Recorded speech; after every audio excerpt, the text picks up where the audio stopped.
የሆነ ቀን ትምህርት ቤት መጥቶ ያየሁት ነገር ትምህርት ቤት ማለት ምሰራበት ቦታ ነው። መኪና ውስጥ ቁጭ ብለን እያወራን የሆነ ሰዓት ላይ ዞር ስል የኮንዶም ልጣጭ አየሁኝ ማለት ነው። ምንድን ነው አልኩት። ምንድን ነው ምናምን አለኝ። አሳየሁት። ይሄ ምንድን ነው ምናምን ስለሆነ ያላቅም እኔ ያላቅም ሰው ይሁን እኔ ራይድ ስሰራ ምናምን አለኝ። ራይድ ሲጭን ማለት ነው ሰው ከኋላ ነው የሚጭነው። እንደው ሌላ ነገር እንኳን ቢፈጠር ከኋላ ነው የሚፈጠረው አይደለም ያለው ዳሽቦርዱ ላይ ነው እንደዚህ እና እንዲህ ወደኋላ አይ ዶንት ኖ ብቻ የሆነ የተወረወረ ነገር ነው የሚመስለው። ከዛ አላቅም ምናምን አለኝ። አይ ዋስ ሶ ማድ ግን ፎር ሰም ሪዝን ማለት ነው የዛኔ ያሰብኩት ቢካዝ የሚያሳየኝ ነገር ሌላ ስለሆነ በቃ እሱ መቼም አይሆንም እኔ ላይ እንዴት እንደዚህ ያደርጋል። ከዛ ያን ያህል ራሱ ኮንፍሮንት አላደረኩትም። ከዛ ስራ ቦታ ተጠራሁኝና አንድ የመጣው ገብቼ ተመልሼ ስወጣ በመስታወት በኩል በፊት ለፊቱ መስታወት በኩል ሄዶ እንደዚህ ምናምን ያካል ምንድን ነው አልኩት። ከዛ መስታወቱ አልተሰበረም እንዴት አድርጎ ገብቶ ነው ምናምን አለ።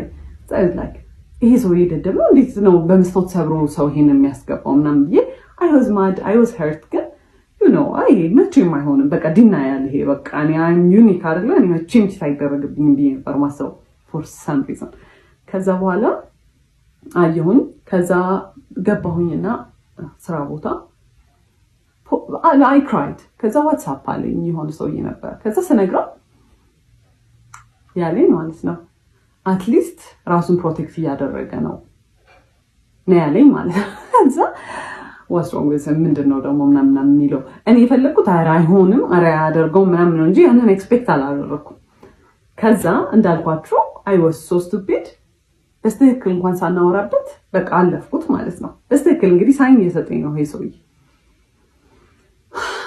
ከዛ ስራ የለኝም ምናምን ነገር ሲል እኔ ዲኮር እንሰራ ነበር ከእህቴ ጋርም ኮሌጅም እያለሁ ከጓደኞቼ ጋር ግን ሲሪየስሊ በጣም በኃይለኛ ያዝነው ስራ አልነበረ። ለምን ዲኮሩን አብረን መስራት አንጀምርም አልኩት። ከዛ ደስ ይለኛል አለ። ከዛ ማይዳድ 10,000 ብር ጠየኩትና ለዲኮር መጀመሪያ ነው ምናምን ነገር አልኩት። እሺ ብሎ ሰጠኝ። ከዛ እኔ ዕቁብ የጣልኩት ነበር ትምህርት ቤት ውስጥ የደሞዜን ዕቁብ እሱን ጨማምረን ምናምን ነገር በቃ የሚያስፈልጉ እቃዎች ገዛን ማለት ነው። ከዛ በኋላ ዲኮሩ ተጀመረ እና ዲኮሩ ሲሰራ ማለት ነው ያረፍዳል። አንደኛ የሰዓት ኮንሰፕት ጭራሽ አልገባው ማለት እዛ 5 ሰዓት ድረሱ ከተባለ ምን ሄድበት መንገድ 30 ደቂቃ የሚፈጅ ከሆነ 4:30 ከዚህ ቤት መነሳት አለብን ማለት ነው አይደለ? 5 ሰዓት ደርሶ ረፈደ ሲባል ነው ይደርሳል።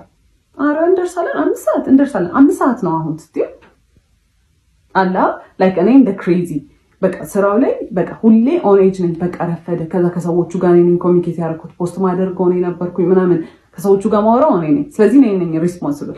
እኔም ባልሆን እሱ ራሱ ቢያወራ በቃ የሁለታችንም ስራ ነው፣ ሁለታችንም ሪስፖንሲብል ነን። ግን እኔ እዛ ጋር ሞር ሪስፖንሲብል እንደሆንኩኝ ይሰማኛል። እሱ ዲል አያደርግም ከሰዎቹ ጋር። ከዛ ቀስ ብሎ ነው የሚሰራው፣ በጣም ቀስ ብሎ ነው የሚሰራው ማለት ኢትስ ናት ላይክ ልምድ የሌለው ሰው ቀስ ማለት ትሪገር ለማድረግ ነው ቀስ የሚለው ማለት ነው። እሱን ያወቅኩት ከሆነ ሰዓት በኋላ ነው። እኔ በጣም በቃ መጣም እናድድ ጀመርኩኝ ምናምን ነገርና ከሲስተር ጋር የሆነ ዲኮር እቃ ከቤት ልናወጣ ስንል የሆነ ነገር ከፍ አድርጋ ይዛለት ማለት ነው። እሱ ከታች እንዲያወጣ ስጠብቀው ቀስ ይላል፣ ሌላ ነገር ይሰራል። ከዛ ና እንጂ ምናምን ስትለው ጸጥ ሲል እሱ ዝም ብላ ጠበቀችው ብዙም ባህሪውን ስለማታውቅ። ከዛ በኋላ እንዴ አትናደጂም እንዴ አላት እና በቃ ኢንቴንሽናሊ ሰውን ትሪገር ለማድረግ እና ከዛ እናንተ ኢሞሽናል ስትሆኑ እሱ ኢን ኮንትሮል ይሆናል ማለት ነው። እናንተን የሆነ አር ዩ ክሬዚ ለምንድን ነው እንደዚህ አክት የምታደርጊው? አረ ተረጋጊ እንዴ ምናምን ለማለት ማለት ነው። ከዛ በኋላ በቃ ኦብቪየስሊ እኔ ነኝ ሪስፖንሲብል እዛ ጋር አም ገነ ዱ ኤቭሪቲንግ ማለት ነው። ሁሉን ነገር ነው የምሰራው። ላይክ ሸክሙ ላይ ሸከማለሁ ማለት ቢካዝ በቃ ስራ ነው እሰራለሁ ምናምን ነገር። ከዛ በኋላ በዛ በቃ በጣም ቴንሽን ይኖር ጀመረ ማለት ነው። ከዛ ስራው ካለቀ በኋላ እኔ በቃ በጣም ተበሳጭቼ ምናምን ከሆነ አንቺ በቃ ችግር አለብሽ ሁሌ በቃ መናደድ ሁሌ ማኩረፍ ነው አይደለም። ኢቭን በሌላ ሰርከምስታንስ ስናደድ በጣም ይናደዳል። እንዴት ኢሞሽን ታሳያለሽ ነው እንግዲህ። አሁን ከሌላ ከክላይንት ከሚያሰሩ ሰዎች ጋር የሆነ በቃ ለመግባባት ምናምን ነገር ይኖራል አይደለም። በሱ ትንሽ ነገር ብበሳጭ ማለት ነው ሰዎቹ ላይ ራሱ አይደለም አክት ማድረገው በቃ መጥቼ ወይኔ ምናምን ስል አንቺ ችግር አለብሽ ዝም ብለሽ ነው የምትናደጂው ምናምን። ይሄ ያኔ ምንም አይነት ኢሞሽን ምንም አይነት ንዴት ምንም አይነት ነገር ዲስሚስ ነው የሚደረገው። እኔ ሊሰማኝ አይችልም ማለት ነው። ዩዥሊ አብራችሁ የሚሰራ ፓርትነር ከእናንተ ሳይድ ነው መሆን ያለበት አይደለ? ኢቨን ትክክል እንኳን ባልሆን አይ ይሄ ትክክል አይደለም እንደዚህ አይደለም ሳይሆን ኢሞሽን ያጠቃላይ ምንም የሚሰማኝ ነገር ዲስሚስ ነው የሚደረገው።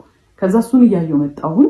ግን ስራ ብለን ጀምረናል አንድ ላይ በቃ አንዴ በቃ ገብቼበታለሁ። በቃ አም ገና ፋይት ትሩ ኢት በቃ ብዬ ነው ያሰብኩት።